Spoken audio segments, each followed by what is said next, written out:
Imagine o meio do século XVIII. O Império Britânico, uma potência global, era inigualável.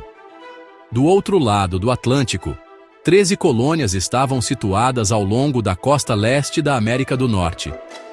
Será que essas colônias poderiam desafiar o império mais poderoso?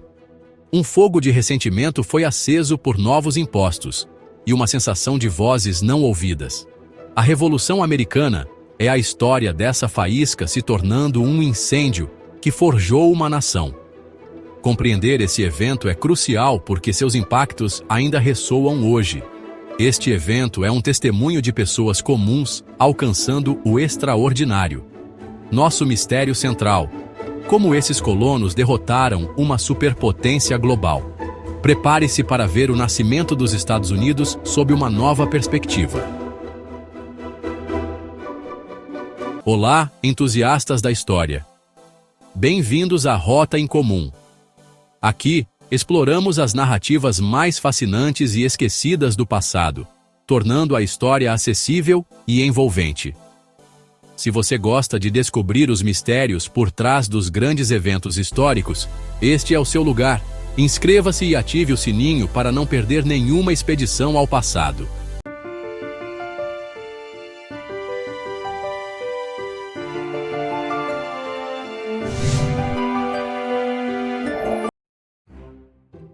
Para entender a Revolução Americana, precisamos examinar as diversas 13 colônias. Geograficamente, elas eram divididas em 3 grandes grupos: Nova Inglaterra, as colônias do meio e as colônias do sul. A economia da Nova Inglaterra era baseada no comércio marítimo. As colônias do meio eram etnicamente diversas e tinham uma economia híbrida. As colônias do sul dependiam da agricultura de plantation e do trabalho escravizado. Esses contrastes marcantes assombrariam a nova nação. A vida para o colono médio do século XVIII era muito diferente da vida na Europa. A terra era muito mais acessível na América, promovendo independência e individualismo. No entanto, essa oportunidade não estava disponível para todos. Africanos escravizados, quase 1/5 da população, foram privados dessas liberdades. As colônias eram terreno fértil para as ideias do iluminismo, criando uma população pronta para questionar a autoridade e exigir independência. A relação econômica entre a Grã-Bretanha e suas colônias americanas era regida pelo mercantilismo. A ideia era simples: o poder de uma nação era medido por sua riqueza, especialmente ouro e prata. As colônias existiam para enriquecer a metrópole, fornecendo matérias-primas como tabaco e servindo de mercado para produtos britânicos. O parlamento britânico aprovou os atos de navegação para impor esse sistema. Essas leis restringiam o comércio colonial, garantindo que os lucros terminassem nos bolsos britânicos. As colônias se beneficiavam de um mercado garantido e proteção naval, mas também enfrentavam restrições. O contrabando era comum, pois os colonos buscavam preços melhores em outros lugares. Essa estrutura mercantilista tratava as colônias como subordinadas, suprimindo certas indústrias e gerando frustração econômica. De 1710 ao ano de 1760, um período conhecido como negligência salutar, fez com que a Grã-Bretanha governasse as colônias de forma frouxa. As colônias administravam seus próprios assuntos, desenvolvendo uma forte autogovernança. A liberdade econômica floresceu, fomentando uma cultura de independência. Após 1763, a mudança de política da Grã-Bretanha, encerrando a negligência salutar, acendeu o caminho para a Revolução. A Guerra dos 7 Anos, ou Guerra Franco-Indígena, foi um enorme conflito global entre a Grã-Bretanha e a França. A Grã-Bretanha venceu, conquistando territórios franceses na América do Norte. O rei George III emitiu a Proclamação de 1763, restringindo o assentamento colonial a oeste dos Apalaches. Os colonos se sentiram traídos.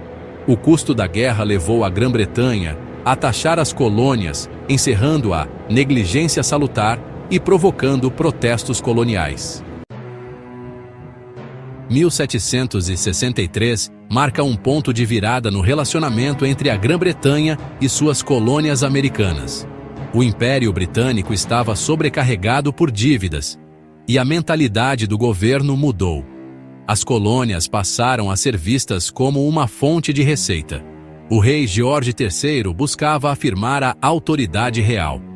Seus ministros acreditavam que as colônias deveriam contribuir para sua administração e defesa. Essa nova abordagem estava em rota de colisão com a mentalidade dos colonos. Eles estavam acostumados a administrar seus próprios assuntos e acreditavam em seus direitos. A Marinha Britânica foi encarregada de reprimir o contrabando. O governo se preparava para impor um imposto direto às colônias. A Lei do Açúcar de 1764 reduziu o imposto sobre o melaço, visando desencorajar o contrabando e gerar receita para a Grã-Bretanha. Os colonos viram isso como um imposto para arrecadar dinheiro, estabelecendo um precedente perigoso para futuras taxações. Mecanismos de fiscalização mais rigorosos e tribunais sem júri causaram alarme, levando a boicotes e protestos. Foi uma primeira lição crucial sobre a nova política britânica.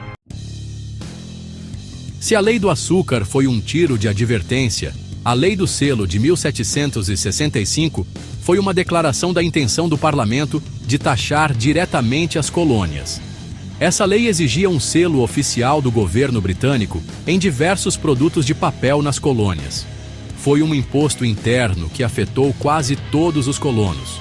O governo britânico considerava isso razoável, mas os colonos viam como uma violação de seus direitos. A resposta colonial foi rápida e intensa, com protestos surgindo em todas as colônias. O Congresso da Lei do Selo se reuniu, marcando a primeira colaboração significativa entre as colônias. Eles emitiram uma declaração rejeitando a autoridade do parlamento de impor impostos diretos. Combinada com boicotes a produtos britânicos, essa resistência criou uma crise política para a Grã-Bretanha. Em meio ao caos causado pela Lei do Selo, uma frase poderosa surgiu: sem tributação, sem representação. Esse princípio, enraizado no pensamento constitucional inglês, remonta à Magna Carta e defendia que o governo não poderia cobrar impostos sem o consentimento de representantes eleitos. Os colonos argumentavam que, como não elegiam membros para o parlamento britânico, esse órgão não tinha autoridade para taxá-los. Os britânicos responderam com a ideia de representação virtual, alegando que o parlamento representava todo o Império Britânico. Os colonos rejeitaram isso como tirania. O slogan foi eficaz, resumindo um argumento complexo em uma frase memorável. Ele transformou uma disputa sobre impostos em uma luta por direitos políticos. O grito uniu os colonos sob um princípio comum. Cedido à pressão, o parlamento revogou a Lei do Selo em 1766. Mas afirmou sua autoridade de legislar para as colônias em todos os casos. A frágil paz após a revogação do Ato do Selo não durou. Em 1767, Charles Townshend elaborou um novo plano de tributação. Os Atos Townshend impuseram impostos de importação sobre produtos como vidro, chumbo, papel, tinta e chá. Os colonos viram isso como mais uma tentativa de arrecadar receitas, sem consentimento. Um boicote aos produtos britânicos foi organizado, liderado pelos Filhos da Liberdade. Mulheres coloniais formaram as Filhas da Liberdade, promovendo o boicote. A Grã-Bretanha enviou tropas para ocupar Boston em 1768. Isso levou a atritos e hostilidades constantes, aumentando as tensões. Essa situação volátil culminou no massacre de Boston. Boston, 1770, era uma cidade sob ocupação. Soldados britânicos eram uma lembrança constante da autoridade do parlamento e uma fonte diária de atrito, competindo com os locais por trabalho. Brigas tornaram-se comuns. Boston era um barril de pólvora. Em 5 de março de 1770, essa faísca se acendeu em um confronto trágico conhecido como o Massacre de Boston. Uma disputa se intensificou, tiros foram disparados e vários colonos foram mortos. O evento foi rotulado de Massacre Sangrento. Uma gravura imprecisa tornou-se símbolo da tirania britânica, inflamando o sentimento anti-britânico. Após o Massacre de Boston e a subsequente revogação da maioria das leis Townshend, exceto pelo simbólico imposto sobre o chá, uma calma tensa se instalou nas colônias. Esse período, do final de 1770 a 1773, é frequentemente chamado de período de calmaria. Os boicotes coloniais haviam diminuído bastante, e o comércio com a Grã-Bretanha foi retomado. Muitos colonos, cansados de confrontos, esperavam que o pior da crise imperial tivesse passado. O governo britânico, por sua vez, parecia satisfeito em deixar a situação esfriar, acreditando que os colonos finalmente haviam sido subjugados. No entanto, essa tranquilidade superficial era enganosa. Por baixo da calmaria, as brasas do descontentamento continuavam a brilhar, e líderes radicais trabalhavam incansavelmente para garantir que a chama da resistência não se extinguisse. O desenvolvimento mais importante desse período foi a criação de uma nova e altamente eficaz rede de comunicação política, os comitês de correspondência. Idealizado por Samuel Adams em Massachusetts, o primeiro comitê foi estabelecido em Boston, em 1772. Seu propósito era declarar os direitos dos colonos e comunicar e coordenar com outras cidades da colônia sobre as ações britânicas e as queixas coloniais. Essa foi uma ideia revolucionária. Criou uma estrutura formal e paralela de comunicação política que operava inteiramente fora dos canais oficiais do governo, controlados pela coroa. Era, em essência, uma estrutura institucional para a rebelião, mantendo vivo o espírito de resistência durante um período de aparente paz. A ideia pegou rapidamente. A Virgínia, sob a liderança de Patrick Henry e um jovem Thomas Jefferson, estabeleceu seu próprio comitê de correspondência provincial em 1773, instando as outras colônias a fazer o mesmo. Em um ano, uma sofisticada teia desses comitês conectava cidades e colônias ao longo da costa atlântica.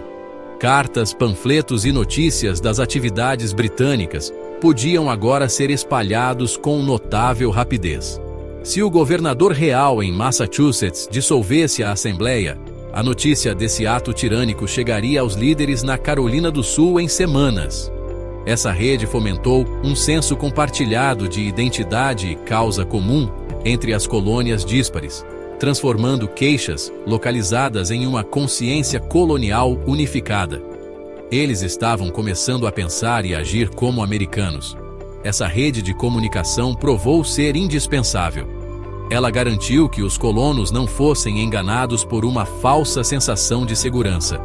Os comitês mantinham um olhar atento sobre cada movimento feito pelo parlamento e pelos funcionários reais, interpretando cada ação através da lente de uma conspiração para tirar suas liberdades. Eles circulavam panfletos, coordenavam protestos e construíam um consenso para a ação.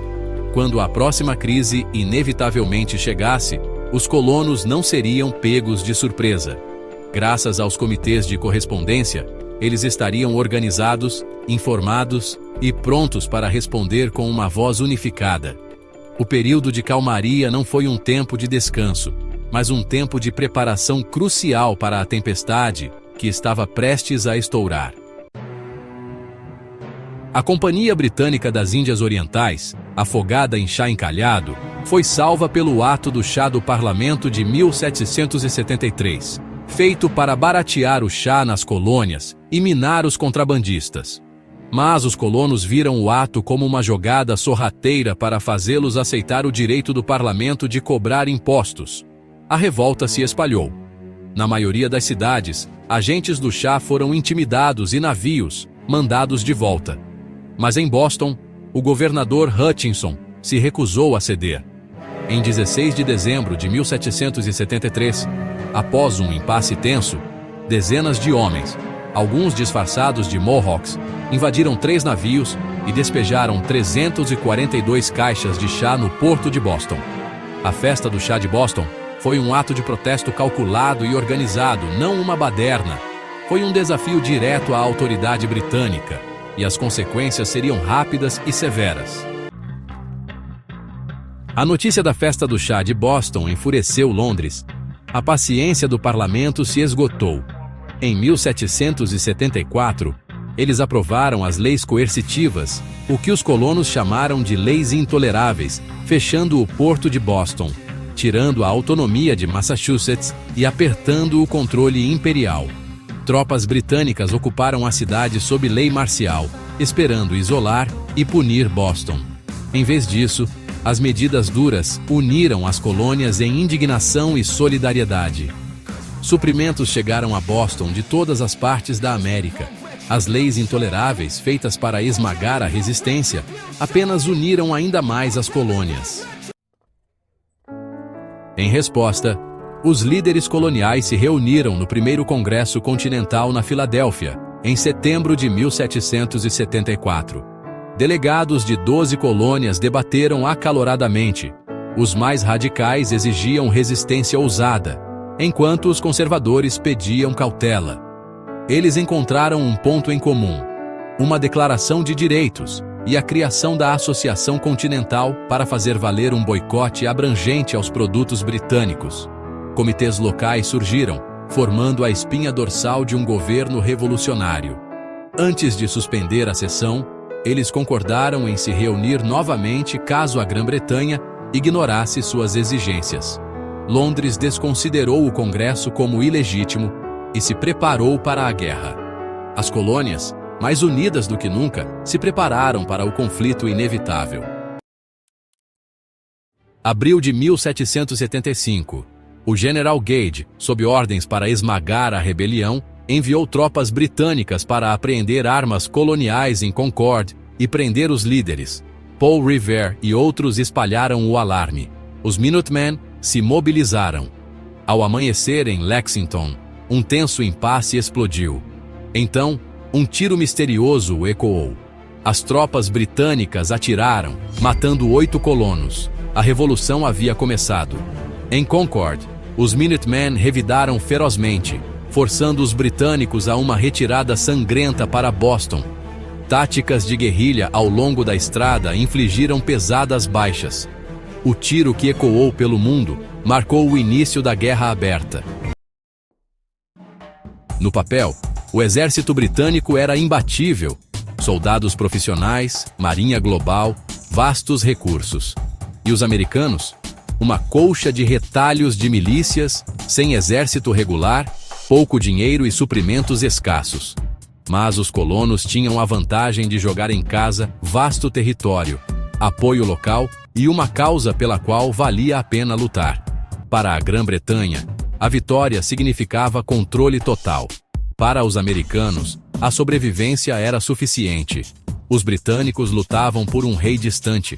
Os americanos lutavam pela liberdade e por seus lares. A guerra seria longa, brutal e nada convencional. O mundo estava prestes a testemunhar um novo tipo de revolução. O Cadinho de Washington, forjando um exército a partir do caos. Quando o Segundo Congresso Continental nomeou George Washington como comandante-chefe, eles fizeram uma escolha melhor do que imaginavam. Ele era o homem indispensável para manter a frágil rebelião unida. Sua tarefa: transformar milícias desorganizadas em um exército profissional. Os primeiros anos da guerra trouxeram derrotas dolorosas. Na noite de Natal, ele liderou as tropas através do rio Delaware para surpreender a guarnição hessiana em Trenton. Valley Forge tornou-se um cadinho onde o exército continental renasceu. Mesmo sem falar inglês, o barão von Steuben transformou as tropas em uma força de combate disciplinada. A estratégia de Washington era a sobrevivência, preservar o exército continental como símbolo da revolução. Sua liderança e capacidade de inspirar lealdade mantiveram a causa unida por longos 8 anos. A Guerra de Independência Americana também foi uma guerra civil profundamente divisiva. Uma parte significativa da população colonial permaneceu leal à coroa britânica. Os lealistas vinham de todas as classes sociais. Essa divisão dilacerou comunidades, colocando vizinhos contra vizinhos. As mulheres desempenharam um papel crucial em ambos os lados.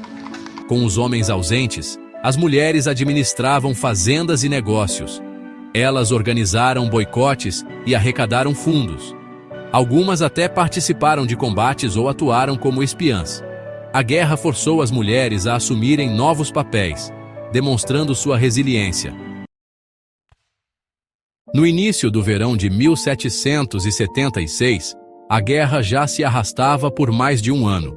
A esperança inicial de reconciliação com a Grã-Bretanha havia evaporado, substituída por um consenso crescente de que uma ruptura completa não era apenas necessária, mas inevitável.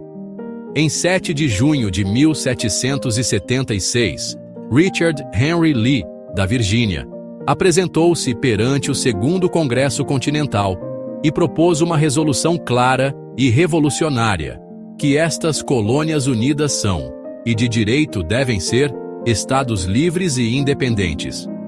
Este foi um passo monumental, quase uma traição. Para formalizar essa audaciosa reivindicação, o Congresso nomeou um comitê de 5 para redigir uma declaração oficial. O comitê incluía figuras proeminentes como John Adams e Benjamin Franklin, mas a tarefa principal coube a Thomas Jefferson. Jefferson foi escolhido por seu estilo de escrita poderoso e elegante. Ele se isolou por 17 dias em seus aposentos alugados na Filadélfia, rascunhando o que se tornaria um dos documentos mais famosos da história. Ele não tinha como objetivo inventar ideias novas e originais. Em vez disso, seu propósito era sintetizar um século de filosofia política. Ele se baseou na Declaração de Direitos da Virgínia e nas poderosas ideias iluministas que circulavam pelas colônias. Ele buscou criar uma expressão da mente americana. Depois que Jefferson completou seu rascunho inicial, Franklin e Adams fizeram algumas pequenas alterações antes que o documento fosse submetido ao Congresso em 28 de junho. Por vários dias, os delegados debateram seu conteúdo, examinando cada palavra e frase. Eles fizeram várias mudanças significativas, principalmente removendo uma passagem em que Jefferson condenava o rei George III por perpetuar o comércio de escravos. Esta seção foi excluída para apaziguar os delegados da Carolina do Sul e da Geórgia. Finalmente, em 4 de julho de 1776, o Congresso Continental adotou formalmente a Declaração de Independência. Não era uma lei que estabelecia um governo, mas uma declaração moral e filosófica de propósito. Foi um anúncio formal, uma certidão de nascimento para uma nova nação e uma declaração de guerra contra um rei. Os delegados que a assinaram estavam cometendo um ato de traição, colocando suas vidas, fortunas e honra sagrada em risco. Se a revolução falhasse, todos enfrentariam a forca. A adoção deste documento transformou uma rebelião colonial em uma guerra revolucionária pela independência nacional. A Declaração de Independência é muito mais do que uma lista de queixas contra um rei. É uma profunda expressão da filosofia iluminista. Seu coração intelectual pode ser rastreado diretamente até o filósofo inglês John Locke, cujos 2 tratados sobre o governo, escritos quase um século antes, forneceram a estrutura essencial para os argumentos de Jefferson. Locke havia argumentado contra o direito divino dos reis, propondo, em vez disso, que os governos são formados por meio de um contrato social entre os governantes e os governados. Ele afirmou que todos os indivíduos possuem direitos naturais inerentes que precedem o governo. Esses direitos, segundo Locke, eram vida, liberdade e propriedade. O objetivo principal do governo, ele argumentava, era proteger esses direitos fundamentais. No segundo parágrafo eloquente da declaração, Jefferson canaliza e reformula magistralmente a filosofia de Locke. Ele escreve: consideramos estas verdades como autoevidentes, que todos os homens são criados iguais, que são dotados pelo Criador de certos direitos inalienáveis, que entre estes estão a vida, a liberdade e a busca da felicidade. Esta única frase é uma poderosa síntese dos ideais iluministas. O conceito de verdades autoevidentes fundamentou o argumento não na lei antiga ou no dogma religioso, mas na própria razão humana. A ideia de que os direitos são inalienáveis significa que não podem ser tirados ou renunciados, pois são uma parte intrínseca do ser humano. Isso foi uma ruptura radical com a antiga ordem europeia da monarquia hereditária e da aristocracia. A alteração mais famosa e sutil de Jefferson à trindade de direitos de Locke foi a substituição da busca da felicidade por propriedade. Essa foi uma mudança brilhante e visionária. Embora a proteção da propriedade fosse certamente importante para os fundadores americanos, a frase busca da felicidade ampliou o escopo da aspiração humana. Sugeriu que o propósito de um governo justo não é meramente proteger o que as pessoas possuem, mas criar as condições sob as quais seus cidadãos podem prosperar, melhorar sua condição de vida e buscar a realização pessoal.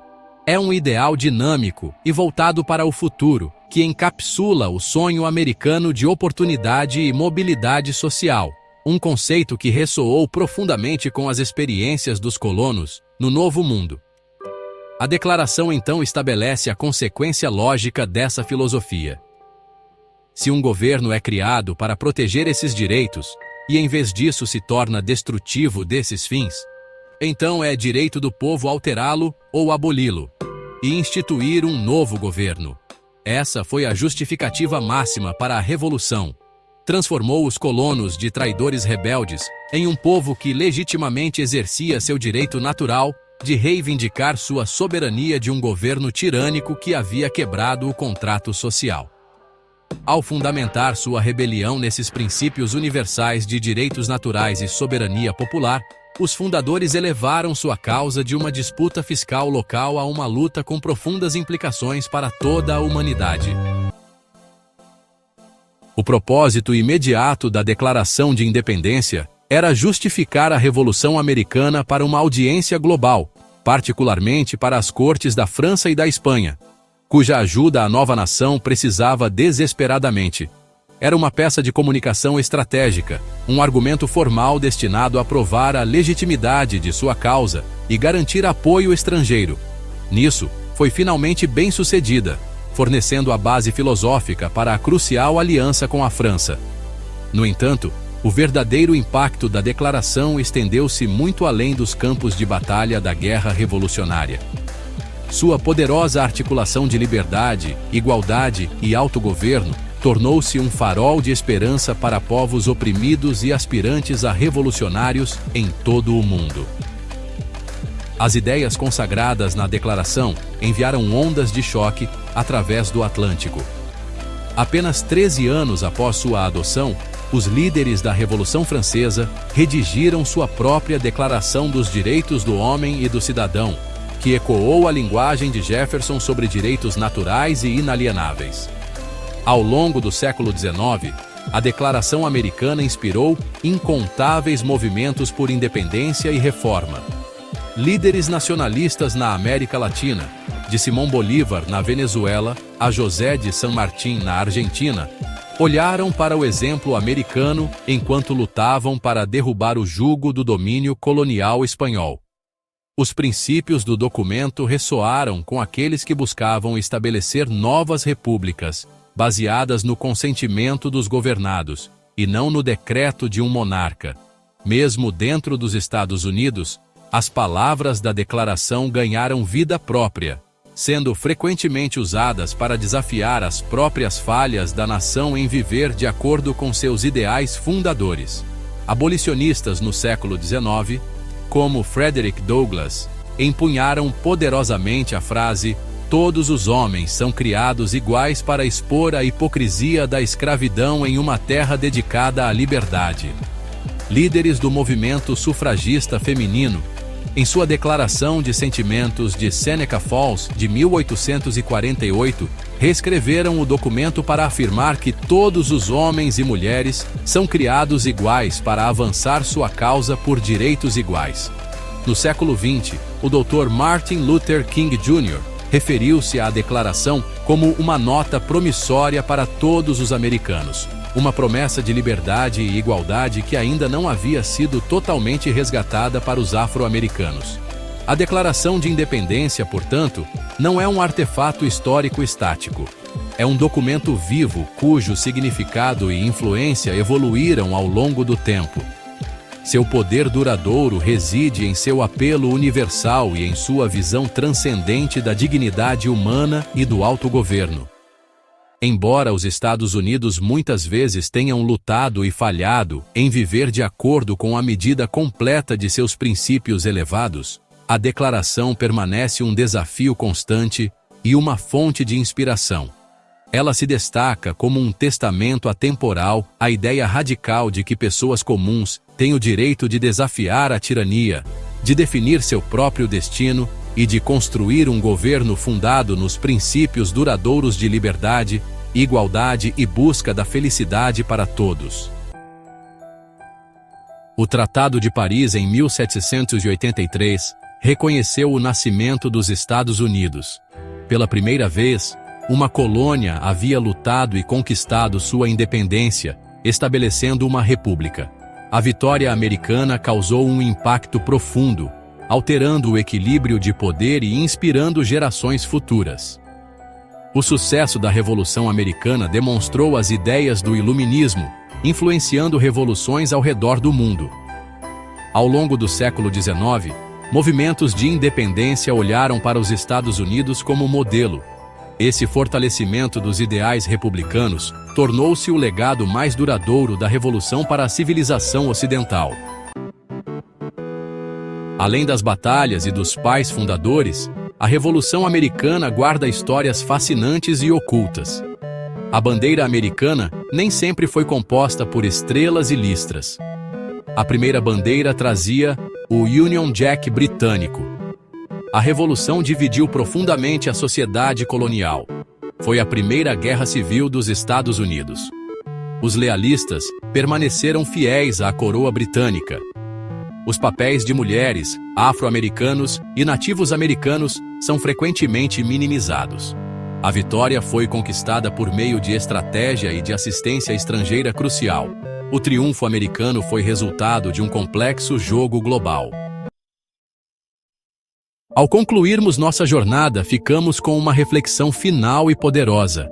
A Revolução Americana foi construída sobre um paradoxo profundo e duradouro. Foi uma luta pela liberdade travada por uma sociedade que mantinha centenas de milhares de pessoas em cativeiro. O mesmo homem que escreveu as palavras imortais, "Todos os homens são criados iguais", foi um escravagista por toda a vida. Essa contradição central entre os ideais elevados da nação e suas realidades brutais assombrou os Estados Unidos ao longo de sua história. Isso nos lembra que a Revolução não foi um evento único que terminou em 1783, mas sim o início de uma longa, contínua e muitas vezes dolorosa luta para diminuir a lacuna entre suas promessas e sua prática. Os fundadores criaram uma república, mas a definição de "nós", o povo, era inicialmente restrita e exclusiva, em grande parte limitada a homens brancos e proprietários. A história subsequente dos Estados Unidos pode ser vista como uma série de movimentos destinados a expandir essa definição. A luta para abolir a escravidão, a luta pelo sufrágio feminino, o movimento pelos direitos civis e os debates contínuos sobre igualdade e justiça hoje. Cada uma dessas lutas, à sua maneira, tem sido uma tentativa de terminar o trabalho da Revolução, de tornar as verdades autoevidentes da Declaração uma realidade para todos os cidadãos. A Revolução, portanto, não é uma relíquia do passado, mas um processo contínuo. Pensar criticamente sobre essa história exige que vamos além da simples heroificação. Os fundadores foram brilhantes, corajosos e visionários, mas também eram homens falhos de seu tempo, limitados por seus próprios preconceitos e interesses econômicos. Compreender essa complexidade não diminui suas conquistas, os humaniza, permite-nos apreciar a natureza radical de seus ideais, ao mesmo tempo em que reconhecemos seus profundos fracassos. Essa perspectiva matizada é essencial para entender as tensões arraigadas que continuam a moldar a sociedade americana e seu discurso político. Os debates que temos hoje sobre liberdade, igualdade e o papel do governo são ecos das conversas que começaram em 1770. Em última análise, a história da Revolução Americana nos deixa com uma pergunta que cada geração deve responder por si mesma. O que significa viver à altura dos ideais de 1776? O verdadeiro legado da Revolução não é um monumento acabado a ser admirado à distância, mas um conjunto de princípios desafiadores que exigem constante engajamento e reinterpretação. Convidamos você a continuar essa exploração conosco aqui na Rota em Comum. Que outros paradoxos históricos você gostaria que investigássemos? Deixe-nos saber nos comentários abaixo. E não se esqueça de se inscrever para mais viagens pelas estradas incomuns da história. Obrigado por assistir.